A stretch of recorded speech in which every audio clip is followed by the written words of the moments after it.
Hello बच्चों, कैसे हो आप लोग? मस्त। Welcome to my nurture. और आज हम लोग क्या पढ़ने वाले हैं? आज हम लोग पढ़ने वाले हैं लेक्चर नंबर 7। कौन से चैप्टर का?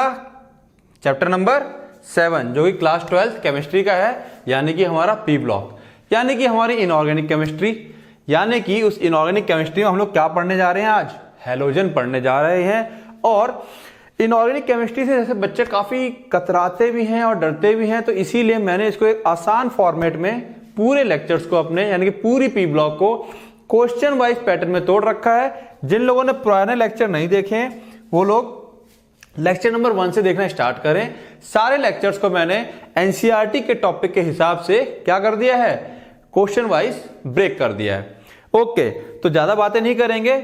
जिनको जो यहां से स्टार्ट करेंगे कर सकते हैं। हैलोजन एक नया ग्रुप स्टार्ट हो रहा है, अदरवाइज सारे लेक्चर्स अगर सीक्वेंस में देखते हैं तो उससे बेनिफिट ये होने वाला है, बहुत से क्वेश्चन ऐसे होते हैं जो इस ग्रुप में आते हैं और पुराने ग्रुप से लिंकअप होते हैं, इजिली हम उसका आंसर कर पाते हैं। तो ठीक है, हम लोग स्टार्ट करते हैं।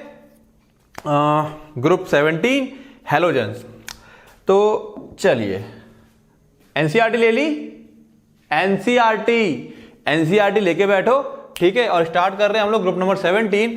और ग्रुप नंबर 17 में हमारा सबसे पहला क्वेश्चन आ जाता है, name the elements of group 17, also give its another name.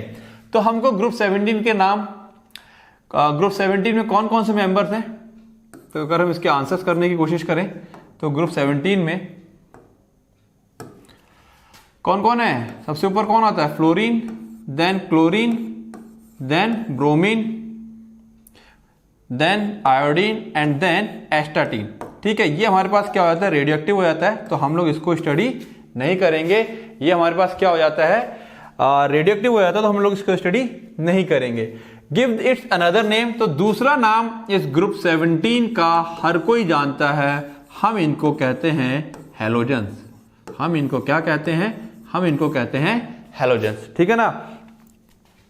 Okay, hello mean salts होता है, तो बहुत बेसिक से बचपन से पढ़ते आते होंगे ना कि जो ज्यादातर सॉल्ट फॉर्मिंग एलिमेंट्स होते हैं ये, तो इसलिए हम लोग इसका नाम क्या बोल देते हैं? हैलोजन्स बोल देते हैं। Okay, next question, name the radioactive element of group 1, 2 and 17। बच्चों वाला सवाल है, याद है?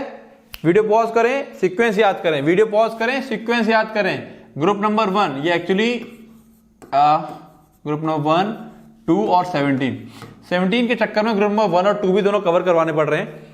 तो लास्ट में कौन सा आता है? याद है? हेलिना की रूबी से फ्रेंडशिप, या हेलिना की रब से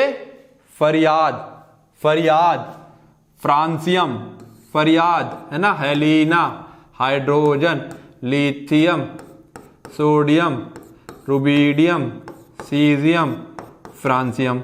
बेसिक क्या सिखाया होगा, पक्के से जानते होगे। ओके, ग्रुप नंबर 2, यानी कि यहां पर रेडियोएक्टिव कौन आ गया? फ्रांसियम आ गया।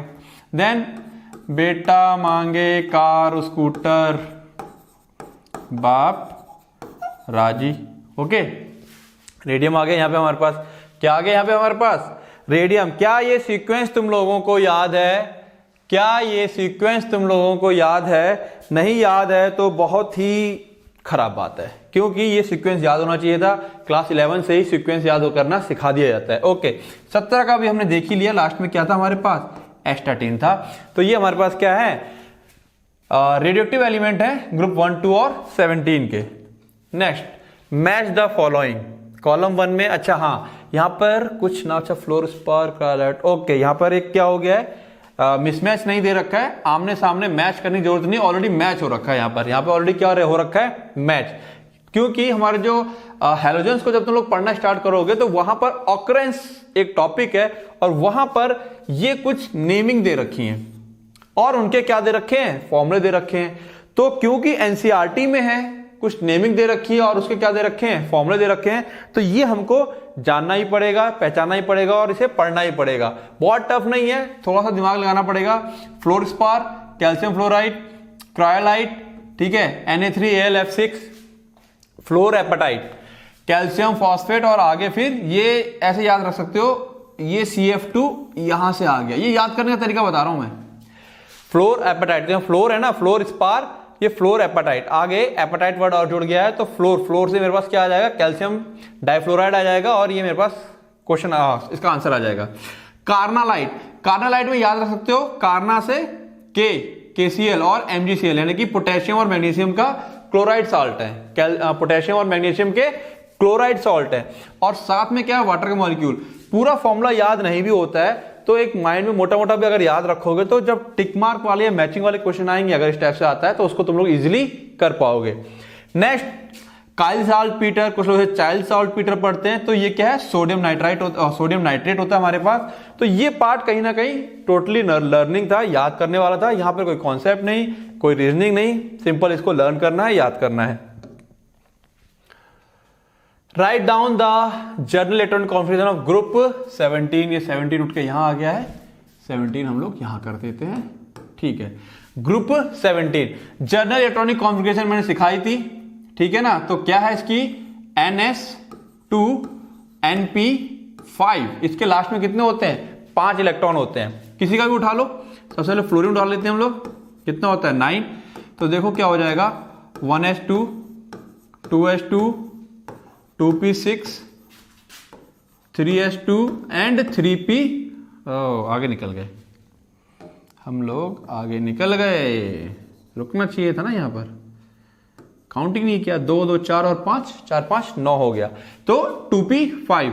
क्लोरीन कितना होता है 17, 1s2 2s2 2p6 then 3s2 and 3p5।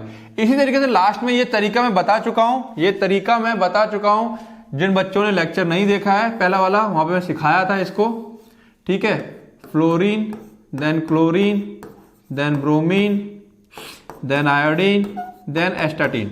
तो फ्लोरीन के लिए लास्ट वैलेंशियल इलेक्ट्रॉनिक कॉन्फ़िगरेशन की बात हो रही है, यहां पे ध्यान रखना। जर्नल इलेक्ट्रॉनिक कॉन्फ़िगरेशन का मतलब क्या रहेगा, जर्नल इलेक्ट्रॉनिक कॉन्फ़िगरेशन का मतलब वैलेंस शेल, उसके लास्ट में वैलेंस शेल में कितने इलेक्ट्रॉन्स हैं, ठीक है। तो 7 होते हैं। ग्रुप नंबर क्या है, 17 है। तो वैलेंस शेल इलेक्ट्रॉन का क्या होता है, ग्रुप नंबर में से -10। बेसिक बातें सीखी होंगी, ग्रुप नंबर में से -10 कर दो तो वैलेंस इलेक्ट्रॉन का पता चल जाता है। और वैलेंस इलेक्ट्रॉन का कॉन्फ़िगरेशन की ये बातें चल रही हैं, तो यहां पर हम लोग क्या लिख सकते हैं, क्या है ये, तो क्या होता है इसका, NH2 और NP5। तो यहां पर हम लोग ले लेते हैं इसको, ये पीरियड कौन सा है फ्लोरीन का, दूसरा पीरियड है, ठीक है ना। तो N की वैल्यू क्या हो जाएगी, 2s2 और 2p5। ये तीसरा पीरियड होता है तो इसका क्या हो जाएगा, 3s2 और 3p5। उसके नीचे चौथा पीरियड आ जाएगा, 4s2 और 4p5। उसके नीचे फिफ्थ पीरियड आ जाएगा, 5s2 और 5p5। देन सिक्स पीरियड आ जाएगा, 6s2 और 6b5। पहले ही बताया ये जो कॉन्फ़िगरेशन वाला क्वेश्चन है ये हर ग्रुप में रिपीट हो रहा है। तो अगर पहले वाले लेक्चर देख लिए होंगे तो ये बहुत इजीली इसको कर ले जाओगे और इसमें कोई भी दिक्कत नहीं आएगी। Why negative electron gain enthalpy of fluorine is less than that of chlorine. देखो ये सवाल क्यों उठा, ये सवाल इसलिए उठा, फ्लोरीन की छोटा है, फ्लोरीन कैसा होता है, स्मॉल होता है और हाईली इलेक्ट्रोनेगेटिव होता है। उसके बावजूद क्लोरीन की जो इलेक्ट्रॉन गेन इंथैल्पी है वो ज्यादा यानी कि मोर नेगेटिव है। तो इसका आंसर क्या होता है, यस, फ्लोरीन का साइज क्या है, छोटा है और क्लोरीन का साइज क्या है, थोड़ा सा बड़ा कर लेते हैं। ओके, अब हमें क्या है, यहां से एक इलेक्ट्रॉन को यहां पर इसके क्या है, शेल में एंटर लेना है। एक इलेक्ट्रॉन को इसके शेल में, इलेक्ट्रॉन गेन इंथैल्पी क्या होती है, इलेक्ट्रॉन गेन करते वक्त जो वो अपने अंदर से एनर्जी रिलीज करता है ताकि स्टेबल हो सके, क्योंकि नया इलेक्ट्रॉन आ रहा है, रिपल्शंस क्रिएट हो जाते हैं, ठीक है। तो जो इलेक्ट्रॉन अंदर आ रहा है ये साइज फ्लोरीन का इतना छोटा होता है कि अगर जब ये इलेक्ट्रॉन अंदर आ रहा होता है उतनी एनर्जी चाह के भी बाहर नहीं निकाल पाता है, क्योंकि ये जैसे अंदर आता है, यहां पे कितने 1 2 3 4 5 6 7, इसके आते ही ये मान लेते हैं 8वां इलेक्ट्रॉन यहां पे आकर एंटर करना चाह रहा है।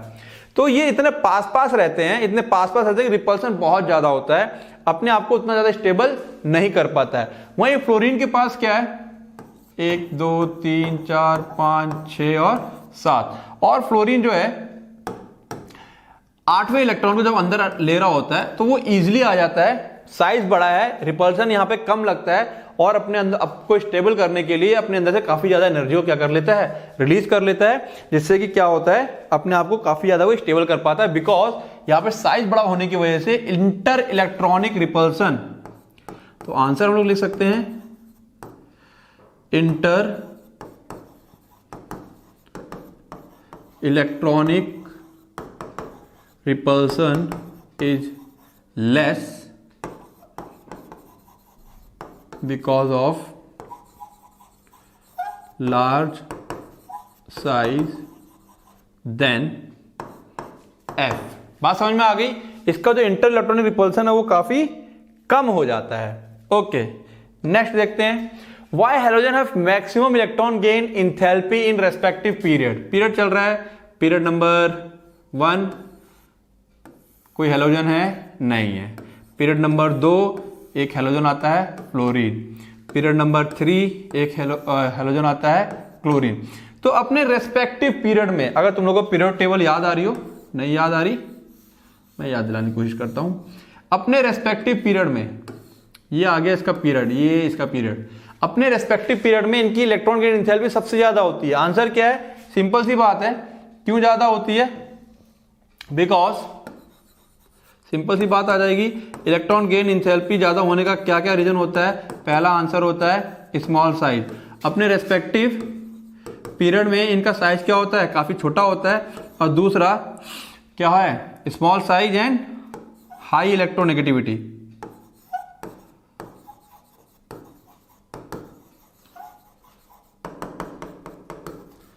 ठीक है, यानी कि जो इलेक्ट्रॉन गेन एंथैल्पी, इनकी जो इलेक्ट्रॉन खींचने की क्षमता है, वैसे इलेक्ट्रोनेगेटिविटी जो होती है, जो ये बताती है कि इनकी इलेक्ट्रॉन खींचने की क्षमता कितनी है। तो एक तो साइज बहुत छोटा है और हाई इलेक्ट्रोनेगेटिविटी की बजाय यहाँ पे हमको रीजन देना चाहिए, थोड़ा सा इसे चेंज कर लेते हैं, इलेक्ट्रोनेगेटिविटी की जगह रीजन देना चाहिए हमें यहाँ पर, because only one electron required to attain noble gas configuration, यानी कि सिर्फ एक ही इलेक्ट्रॉन और चाहिए ये नोबल गैस कॉन्फ़िगरेशन को अचीव करने के लिए। तो इसीलिए इनकी जो इलेक्ट्रॉन गेन एंथैल्पी होती है अपने रेस्पेक्टिव पीरियड में सबसे ज्यादा होती है। क्लियर है? क्लियर है? चले आगे। Write down the states of group 17 element. States अगर मेरे पहले लेक्चर देख रखे हैं तो स्टेट, जो किसी भी एलिमेंट का स्टेट्स है उसमें सबसे बड़ा रोल कौन प्ले करता है? WVF। क्या चीज होती है ये? Wonder wall forces. याद आ गया? सबसे बड़ी चीज क्या होती है? कौन सी फोर्स रोल प्ले करेगी? Van der Waals force. वंडरवॉल फोर्स क्या होती है, इसकी क्या खासियत है? डायरेक्टली प्रोपोर्शनल होता है मॉलिक्यूलर मास। जैसे जैसे मास बढ़ेगा वंडरवॉल फोर्स इंक्रीज कर जाते हैं। तो ऑब्वियस ही बात है, अब यहां पर हम एक मोटा मोटा आइडिया लगा सकते हैं, fluorine, chlorine, bromine and iodine. ठीक है, और मेरे पास आ जाता है एस्टाटीन। तो फ्लोरीन तो मेरे पास क्या है? गैस रहता है। ठीक है, क्लोरीन और ब्रोमीन ये मेरे पास किस फॉर्म में रहते हैं? लिक्विड फॉर्म में रहते हैं। आयोडीन जो है मेरे पास वो किस फॉर्म में रहती है? आयोडीन मेरे पास सॉलिड स्टेट है और ये मेरे पास क्या है? सॉलिड स्टेट की फॉर्म में रहता है। तो ये इनकी स्टेट्स आ जाती हैं। सिंपल सी बात है, वंडरवॉल फोर्स जैसे जैसे मॉलिक्यूलर मास बढ़ता है वैसे वैसे वंडरवॉल फोर्स इंक्रीज कर जाती हैं और उनके एटम्स के बीच का जो फोर्स ऑफ अट्रैक्शन बढ़ेगा तो वो दूर दूर की बजाय दूर दूर दूर दूर कहां रहते हैं? गैस में। वो पास पास पास आ जाएंगे, जुड़ते चले जाएंगे और लिक्विड बनाएंगे, और ज्यादा टाइट जुड़ेंगे तो सॉलिड बना लेंगे। और इस तरीके से हम लोग इसकी स्टेट्स डिसाइड करते हैं। All halogens are coloured by give their colour. ठीक है, तो सारे हेलोजन कलर्ड होते हैं, दिमाग में रखना है, अच्छा क्वेश्चन है, इंपॉर्टेंट क्वेश्चन है। सारे हेलोजेंस कैसे हैं? कलर्ड हैं। ठीक है, फ्लोरीन का येलो, Cl2 का ग्रीनिश येलो, रेड और I2 वायलेट। अगर 11 तुम लोगों ने सही से पढ़ रखी है तो उसमें हाइड्रोजन स्पेक्ट्रम पढ़ा होगा। क्या पढ़ा होगा? Hydrogen spectrum. सेम कॉन्सेप्ट यहां लगेगा। होता क्या है,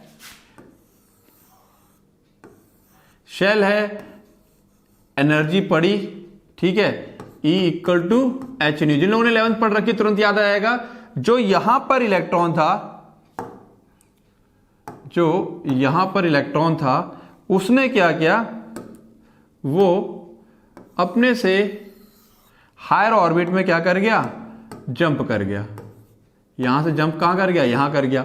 और जब ये इलेक्ट्रॉन वापस अपने ऑर्बिट में आ रहा होता है तो अपने अंदर से क्या रिलीज करता है, एच न्यू एनर्जी रिलीज करता है। और ये जो एनर्जी होती है, ये जो वेव होती है, इसकी रेंज, इस वेव की जो रेंज होती है, range of this emitted light is lie between visible spectrum, कहां पर रहती है, विजिबल स्पेक्ट्रम, यानी कि जो विबग्योर हमारा रेंज है, कौन सा रेंज है, विबग्योर। जो हमारा रेंज कौन सा है, विबग्योर है। उस रेंज में, समझते हो ना, विबग्योर, वॉयलेट, इंडिगो, ब्लू, जो हमारा, जिसको हम देखते हैं, हमारी आंखें देख पाती हैं, उस रेंज में ये लाइट गिरती है। कौन सी, जब ये लाइट को रिलीज करती है। That's why they are coloured. Colour कौन से, नोट कर लो इसके। चलते हैं आगे। नेक्स्ट क्वेश्चन क्या है, why the enthalpy of dissociation of fluorine is smaller than the chlorine. Again सवाल वही आता है, ये सवाल क्यों उठा, ये सवाल इसलिए उठा, फ्लोरीन का बॉन्ड लेंथ छोटा होता है, क्लोरीन का बॉन्ड लेंथ बड़ा है, उसके बावजूद फ्लोरीन की बॉन्ड डिसोसिएशन एंथैल्पी, यानी कि फ्लोरीन को तोड़ने के लिए जो एनर्जी चाहिए वो क्लोरीन से ज्यादा है। किससे ज्यादा है, क्लोरीन से। पढ़ा होगा, बॉन्ड लेंथ बड़ी होती है तो बॉन्ड तोड़ना आसान हो जाता है। इसका रीजन ये है बच्चों, यहां पर क्या रीजन है, इसके पास क्या है, लोन पेयर ऑफ इलेक्ट्रॉन्स है, 6 और 6। यानी कि अगर मैं इसको इलेक्ट्रॉन्स को इलेक्ट्रॉन क्लाउड पढ़ रखा है ना, इलेक्ट्रॉन क्लाउड की टर्म में रिप्रेजेंट करूं तो ये काफी पास हो जाते हैं और ये क्या करते हैं, रिपल मारते हैं, तो बॉन्ड को एडिशनल फोर्स मिल जाता है टूटने के लिए। यहां पे भी क्या है, 6 इलेक्ट्रॉन है, बट साइज बड़ा होने की वजह से जो रिपल्सन है, ठीक है ना, वो काफी दूर, मतलब इतना ज्यादा रिपल्सन नहीं लगता है जितना कि इसमें लगता है। तो सिंपल सा आंसर आ जाएगा, बिकॉज ऑफ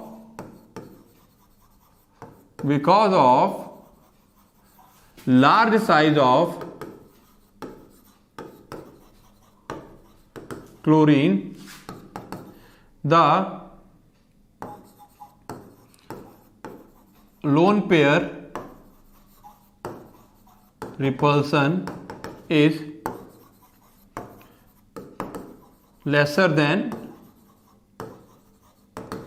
फ्लोरीन। किससे कम है, फ्लोरीन से कम होता है। ये बात समझ में आ रही है, क्यों हुआ, ये बात समझ में आ गई। बेसिक है, सिंपल सा, रिपल्सन ज्यादा था तो हमें थोड़ी एनर्जी देनी पड़ी, बाद बाकी एनर्जी तो रिपल्सन की वजह से मिल गई और टूट गया। ये क्लियर है, ओके। क्या कह रहा है ये, chemical properties, all members of group 17 shows -1 oxidation state. सारे के सारे क्या शो करते हैं, -1 ऑक्सीडेशन स्टेट। ऑब्वियसली बात है, क्यों -1 शो करेंगे, क्योंकि उनकी टेंडेंसी है इलेक्ट्रॉन को गेन करने की। लेकिन साथ ही साथ but chlorine, bromine, iodine also show +1, यानी कि वो +1 भी शो कर सकते हैं, +3 भी शो कर सकते हैं और +5 भी शो कर सकते हैं। तो बच्चों यहां पे तुम्हें एक चीज पता होनी चाहिए, और साथ साथ में +7 भी शो कर सकते हैं। प्लस टेंडेंसी कौन दिखाता है, जो एक तरह से जिसके पास इलेक्ट्रॉन खींच लिए गए हो या जिसके पास इलेक्ट्रॉन उसने अपने दे दिए हो। यानी कि खींचने की क्षमता, जब कोई चीज बॉन्ड हो जाती है, कोई चीज क्या हो जाती है, बॉन्ड हो जाती है, कोई चीज बॉन्डेड है, सपोज ए और बी आपस में क्या है, बॉन्डेड है, और ये जो इलेक्ट्रॉन्स हैं इनको बीचा बीच में होना चाहिए, लेकिन होता क्या है, सपोज ये बी वाले ने इन बॉन्डेड इलेक्ट्रॉन, ये जो बॉन्ड है इसी इलेक्ट्रॉन को दिखा रखे हैं, इसने अपने पास खींच लिए हैं। ये जो टेंडेंसी होती है इलेक्ट्रॉन को अपने पास खींच लेने की, बॉन्ड पेयर इलेक्ट्रॉन्स को, है ना, तो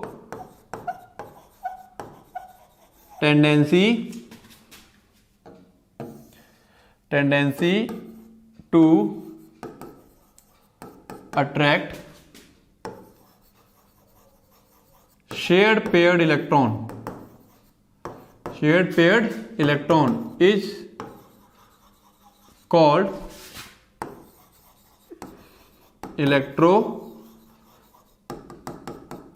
नेगेटिविटी, क्या कहा जाता है उसको, इलेक्ट्रोनेगेटिविटी। और फ्लोरीन की इलेक्ट्रोनेगेटिविटी सबसे ज्यादा है, फ्लोरीन की इलेक्ट्रोनेगेटिविटी सबसे ज्यादा है, 4 के अराउंड होती है इसकी, ठीक है ना। कितनी होती है पॉलिंग स्केल पे, पॉलिंग स्केल शब्द सुना हुआ है, नहीं सुना तो कोई बात नहीं, इलेक्ट्रोनेगेटिविटी नापने के लिए एक स्केल होती है जिसको हम लोग क्या कहते हैं, पॉलिंग स्केल कहते हैं। तो पॉलिंग स्केल पे इसकी रीडिंग कितनी होती है, 4, सबसे ज्यादा है, ठीक है।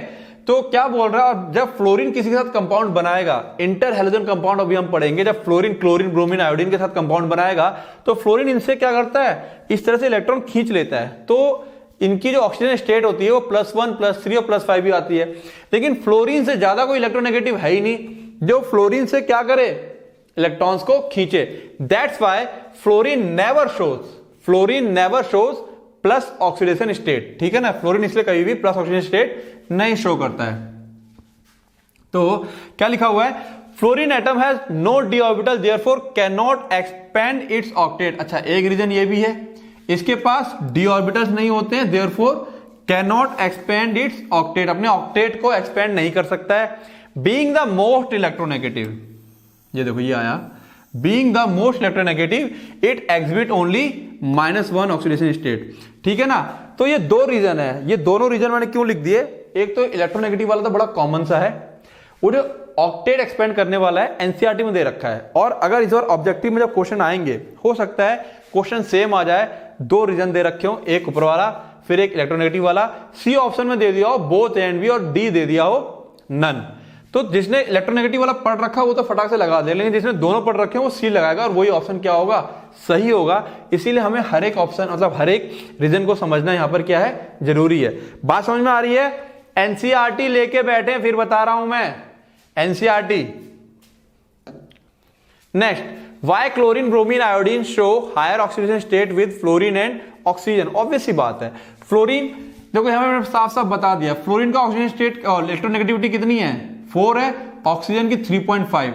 फ्लोरीन के बाद सेकेंड हाईएस्ट इलेक्ट्रोनेगेटिविटी किसकी होती है, ऑक्सीजन की होती है, यानी कि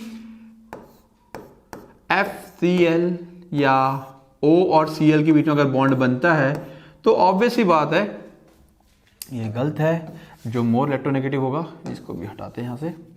मान लो Cl और F एंड दूसरा है मेरे पास O, Cl and O। Cl से ज्यादा इलेक्ट्रोनेगेटिव F है तो ये इलेक्ट्रॉन खींच लेगा, कुछ इस तरह का स्ट्रक्चर देखते होगे तुम लोग, ये इस तरह का इलेक्ट्रॉन क्लाउड हो जाता है, इलेक्ट्रॉन क्लाउड इधर शिफ्ट हो गया। सेम कॉन्सेप्ट हमारा इसमें लग जाता है, किसमें, इसमें लग जाएगा, ये इलेक्ट्रॉन क्लाउड इधर शिफ्ट हो गया। O Cl के साथ जो अपने इलेक्ट्रॉन शेयर करता है उनको खींच लेता है अपने पास, फ्लोरीन भी खींच लेता है, बिकॉज इनकी क्या है, इलेक्ट्रोनेगेटिविटी बहुत ज्यादा है। Because F and O are small in size, एक रीजन ये भी है, स्मॉल साइज होता है एंड मोर इलेक्ट्रोनेगेटिव। तो more electronegative is more important, उसका रीजन है कि क्यों ये क्लोरीन ब्रोमीन आयोडीन के साथ वाई क्लोरीन शो, अच्छा जो क्लोरीन ब्रोमीन आयोडीन है वो क्यों फ्लोरीन और ऑक्सीजन के साथ हायर ऑक्सीडेशन स्टेट शो करते हैं। ये बात समझ पा रहे हो तुम लोग, क्लियर है, ठीक है। अगर इसको समझ रहे हो तो वीडियो को पॉज करके ना थोड़ा सा एक बार एनसीईआरटी की लाइनें भी बीच में रीड कर लो, सारी बातें लिखी हुई हैं एकदम क्लियर कट वे में, जो मैंने समझा रखी है मैंने उन्हीं लाइनों को क्वेश्चन की फॉर्मेट में तोड़ रखा है, क्लियर है। Why halogens are strong oxidising agent, पहले तो ये बताओ ऑक्सीडाइजिंग एजेंट कौन होते हैं, क्या होंगे, यानी कि जो दूसरों को क्या करेंगे, ऑक्सीडाइज कर दें, ऑक्सीडाइज करें, मतलब इसको हम ऐसे ही समझ सकते हैं, मतलब जो खुद रिड्यूस हो जाए। तो उम्मीद करता हूं ऑक्सीडाइज और रिड्यूस का मतलब समझते होगे तुम लोग। क्या मतलब है यहां पर, ऑक्सीडाइज होने का मतलब है लूज इलेक्ट्रॉन, रिड्यूस होने का मतलब है गेन इलेक्ट्रॉन्स। ऑक्सीडाइज होने का मतलब है लूज इलेक्ट्रॉन और रिड्यूस होने का मतलब है गेन इलेक्ट्रॉन। तो ऑब्वियस ही बात है, अगेन इसका रीजन क्या आ जाएगा, क्यों ये स्ट्रॉन्ग ऑक्सीडाइजिंग एजेंट होते हैं, फिर से सेम आंसर आ जाएगा हमारे पास, स्मॉल साइज होता है अपने रेस्पेक्टिव पीरियड में, और कई सारे रीजन दे सकते हैं किसके रेस्पेक्ट में बात कर रहा है। दूसरा क्या होगा, हाई इलेक्ट्रॉन गेन इंथैल्पी होती है इनकी क्या होती है, हाई इलेक्ट्रॉन गेन इंथैल्पी होती है।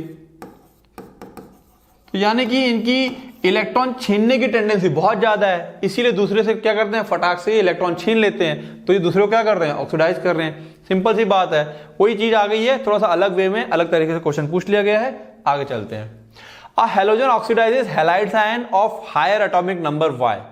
कह रहा है, क्वेश्चन समझ लो, अ हैलोजन, एक हैलोजन ऑक्सीडाइज करता है halide ion of higher atomic number, यानी कि फ्लोरीन।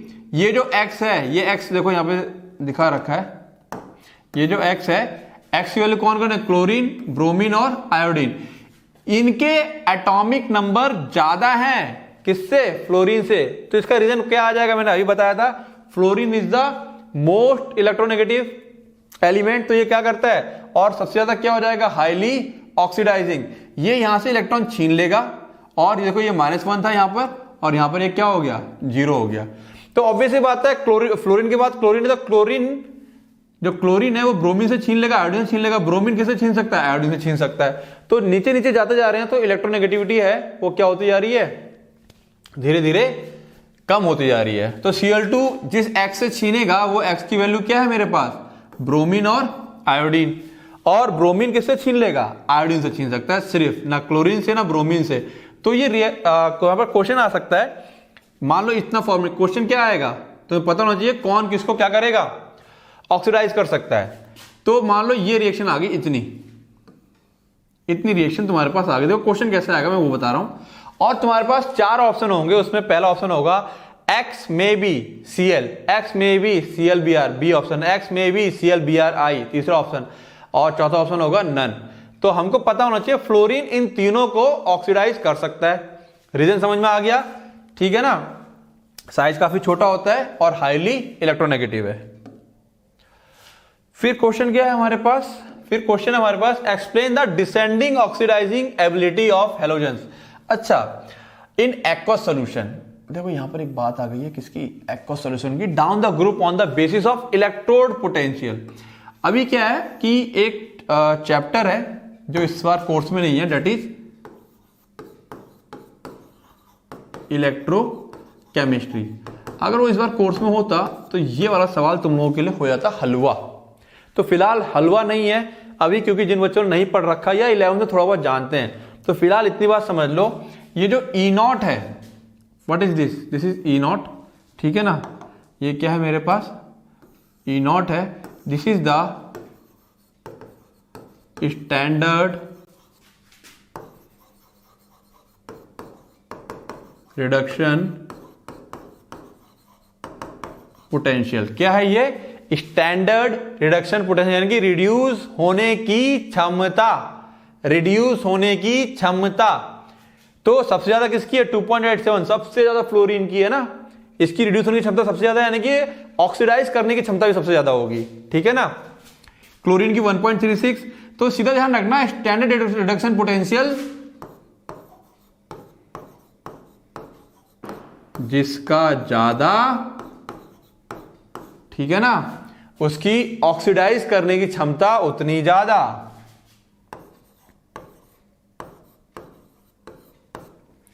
उसकी ऑक्सीडाइज करने की क्षमता उतनी ज्यादा।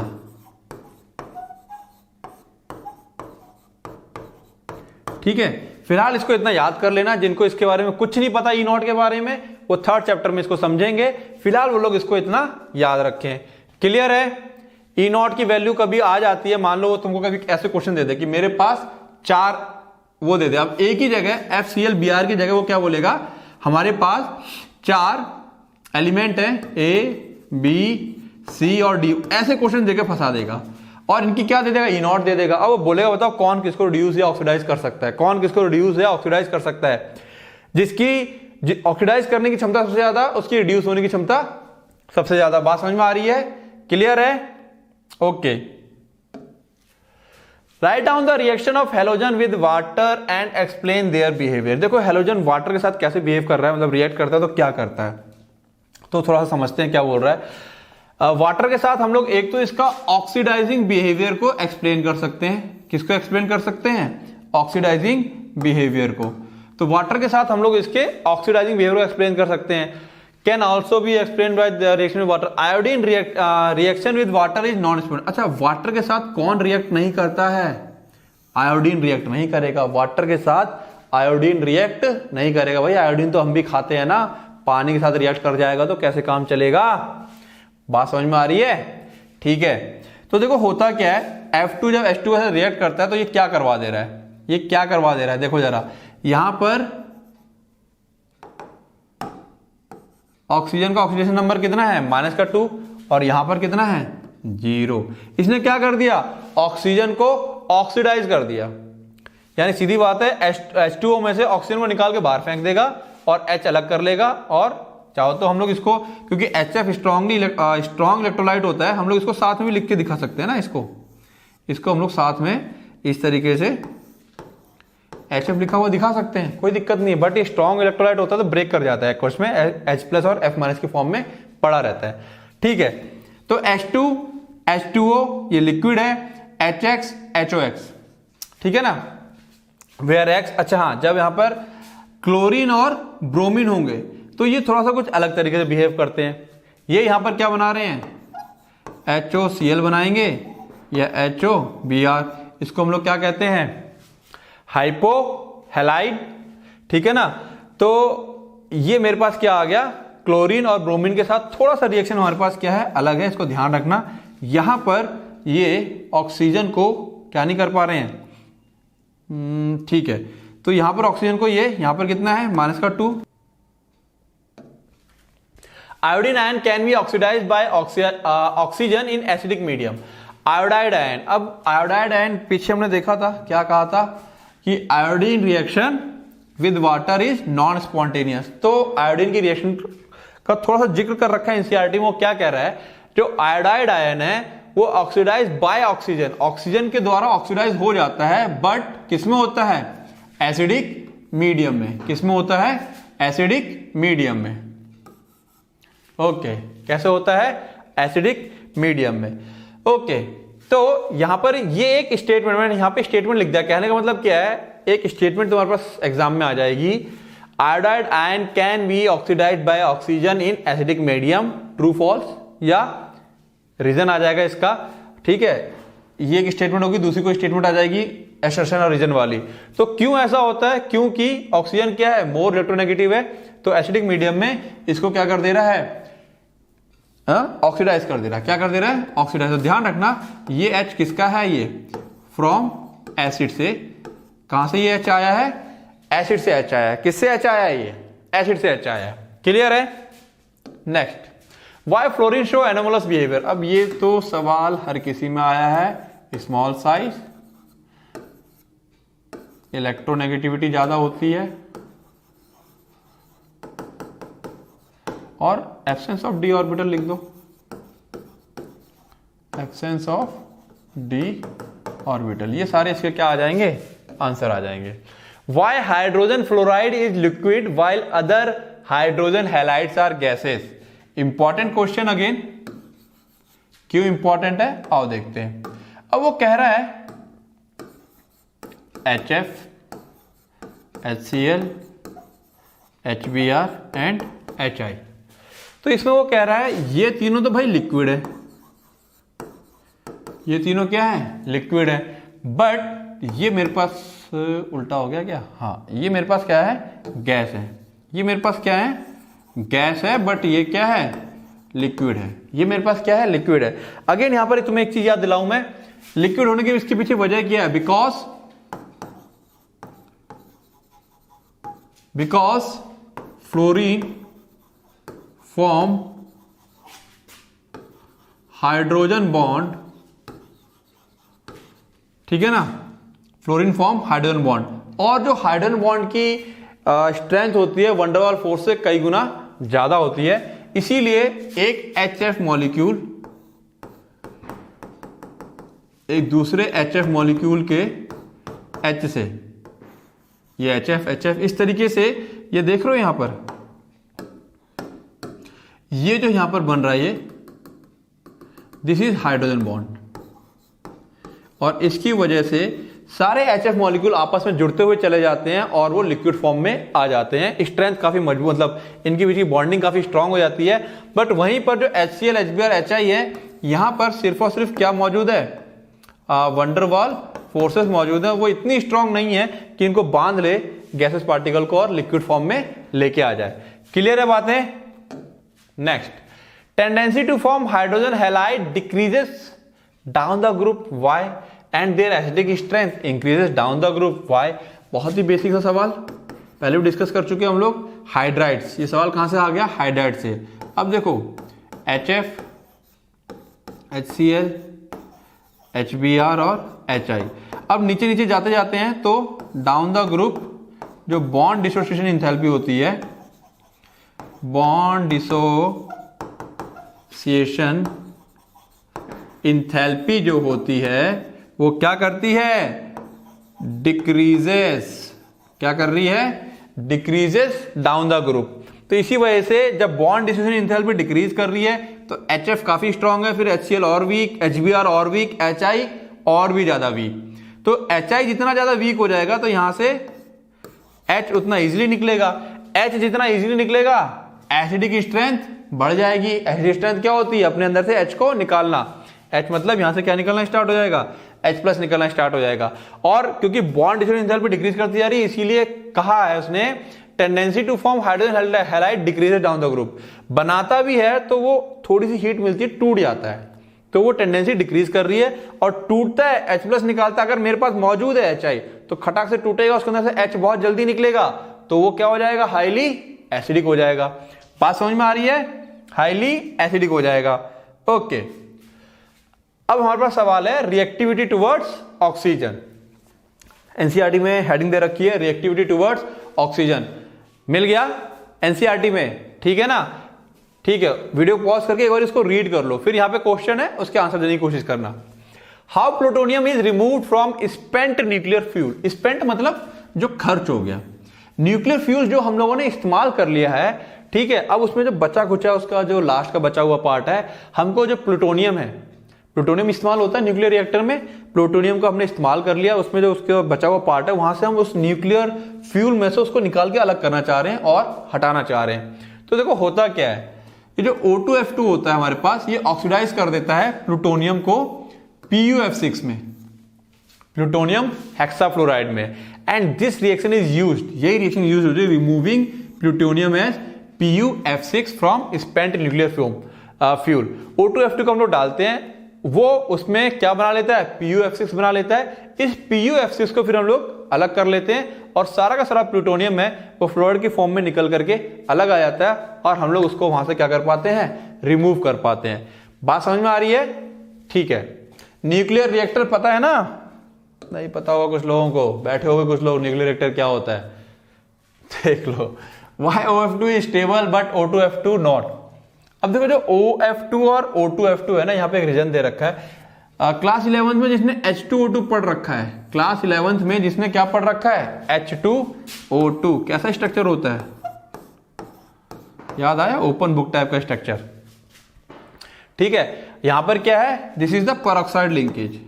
What is this, this is peroxide linkage. और हम लोगों ने वहां पढ़ा था ये बहुत जल्दी ब्रेक कर जाता है और OH plus OH free radicals में कन्वर्ट हो जाता है। सेम यहां लग जाता है O2F2 में, जो O2F2 होता है इसमें भी सेम।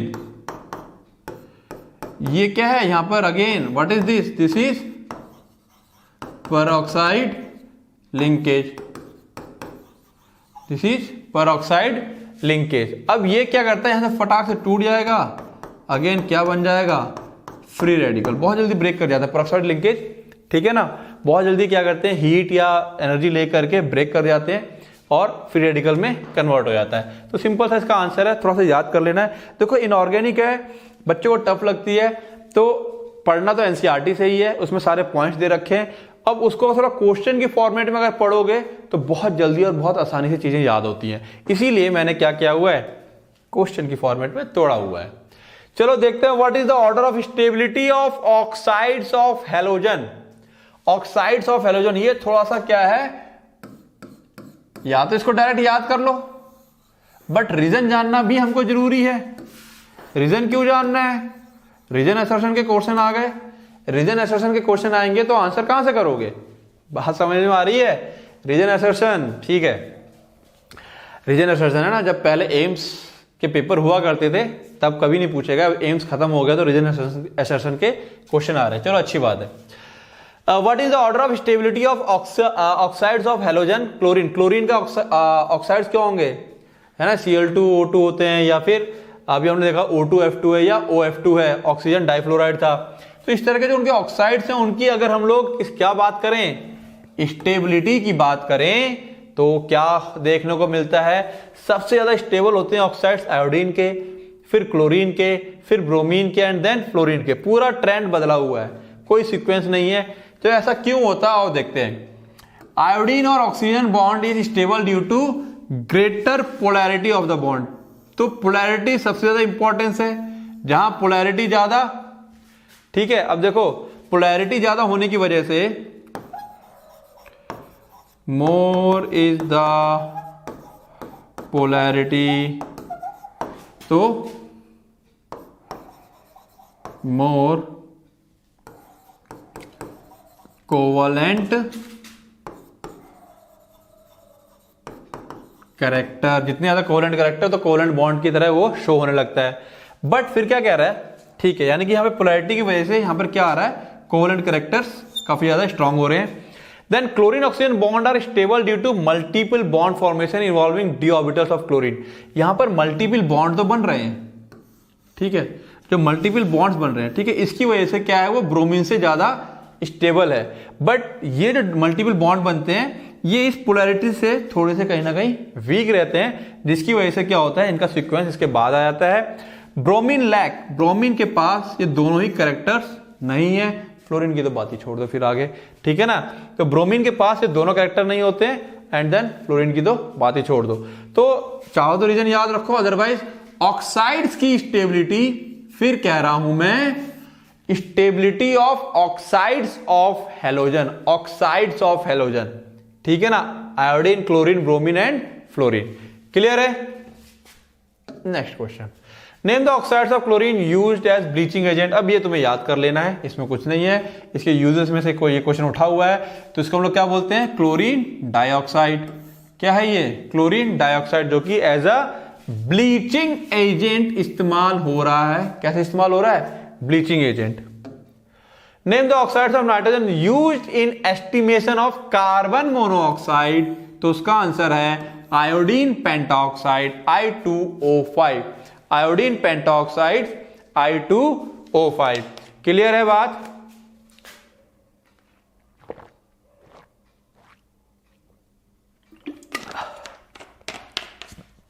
ओके, तो नेक्स्ट देखते हैं हम लोग reactivity towards metal.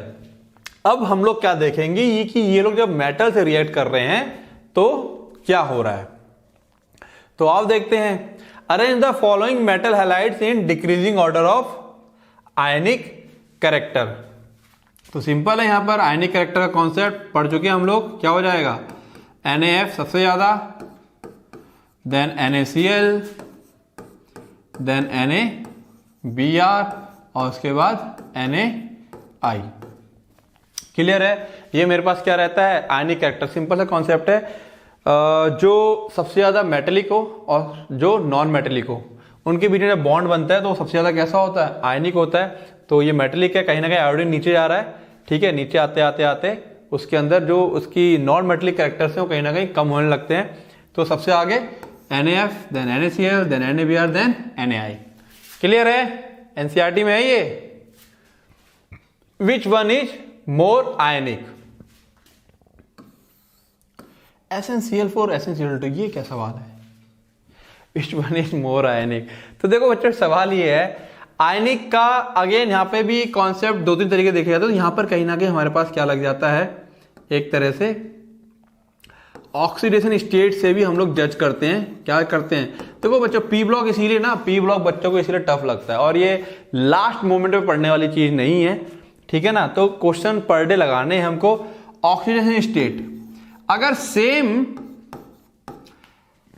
Same element, ठीक है, सेम दो एलिमेंट, दो कंपाउंड बना रहे हैं, टिन टेट्राक्लोराइड, टिन डाइक्लोराइड, तो यहां पर जो इसका ऑक्सीजन स्टेट कितना है +4 और यहां पर कितना है +2। पीबी में +4 +2 +5 एंड यहां कितना हो जाएगा +3। ओके, तो यहां पर हमको एक चीज नोटिस देखने को मिल रही है कि एक कंपाउंड में तो वो हायर ऑक्सीडेशन स्टेट पर है और एक में वो लो ऑक्सीडेशन स्टेट में है। तो सिंपल सी बात क्या याद रखनी है कि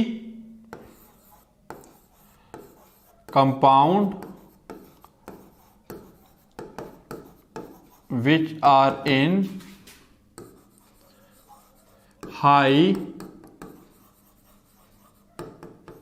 oxidation state is more acidic. कैसा होगा? मोर एसिडिक होगा। क्लियर है? कंपाउंड जो अपने हायर ऑक्सीडेशन स्टेट पे होगा वो मोर एसिडिक होगा।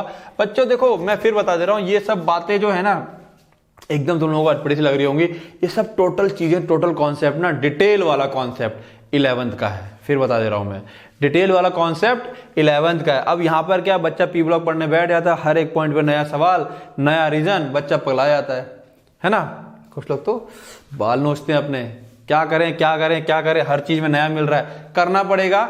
इंटर है, अब 11th में नहीं किया तो यहाँ पे अब इस चीज को समझ लो, जो चीजें आती जा रही है बस इतनी ही पढ़नी है जो एनसीईआरटी में। मैं कह रहा हूँ जो क्वेश्चन मैंने लगवा दिए इतने लगा लो, खेल खत्म, उसके बाद कुछ नहीं आने वाला बाहर से, ठीक है ना। इसके बाद एक्स्ट्रा में अगर कुछ लगाना है तो एनसीईआरटी में जो और एक्स्ट्रा क्वेश्चन है वो लगा लेना, बाद बाकी कोई जरूरत नहीं है। अच्छा, नेक्स्ट लेक्चर पे आ गए, ठीक है।